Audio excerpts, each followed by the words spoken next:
Pawan Kalyan character గురించి ఎప్పుడు కూడా జగన్మోహన్ రెడ్డి మాట్లాడుతూనే ఉంటాడు, అది కామన్. కాకపోతే ఇప్పుడు ఆయన పార్టీ నుంచి వెళ్ళిపోయిన విజయసాయి రెడ్డి గురించి కొన్ని వ్యాఖ్యలు చేశాడు. ఒక వెంట్రుక పోతే మళ్ళీ ఇట్లా రకరకాలుగా. సో ఈ వ్యాఖ్యలకు మీరు ఏం చెప్తారు? ఎవరు జగన్మోహన్ రెడ్డి?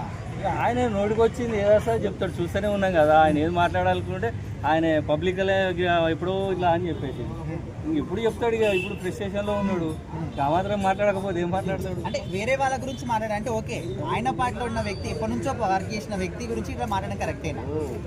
ఆయన గురించి మాట్లాడాలంటే ఆయన పార్టీలో ఆయన నమ్ముకున్న చిన్న ఆయననే ఏదో ఇదని మనం వార్తల్లో చూస్తున్నాం, మన మాటలేము అన్నీ వచ్చినాయి చూస్తున్నాం. ఇంకా వేరేటోనే ఆయనకు లెక్క, సొంత చిన్న ఆయననే ఏదో చేసిండని అంటున్నారు. ఇంకా విజయసాయి రెడ్డి ఆయన లెక్కన రక్త సంబంధికుని అలా దూరం పెట్టిండు, తల్లిని చెల్లిని దూరం పెట్టిండు. ఇంకా విజయసాయి రెడ్డి ఎంత అలా తల్లినే పక్క పెట్టిండు, చెల్లినే పక్క పెట్టిండు. విజయసాయి రెడ్డి అదో లెక్కన.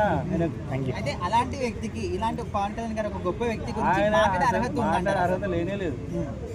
పవన్ కళ్యాణ్ గురించి మాట్లాడే అర్హత జగన్మోహన్ రెడ్డి గారికి లేదు. అది నా ఒపీనియన్, నా పర్సనల్ ఒపీనియన్. నాకు తెలిసినంత వరకు నేను చూసిన రాజకీయ వ్యక్తుల గురించి ఉన్న అవగాహన మీరే తెలుస్తుంది.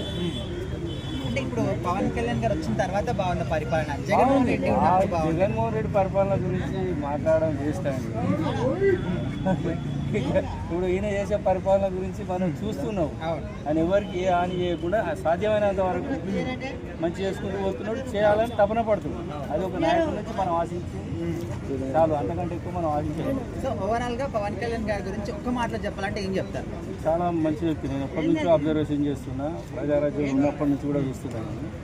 ప్రజలకు ఏదో చేయాలి అనే తాపత్రయం తనలో కనబడుతుంది, కానీ మనం ఆశించాలి.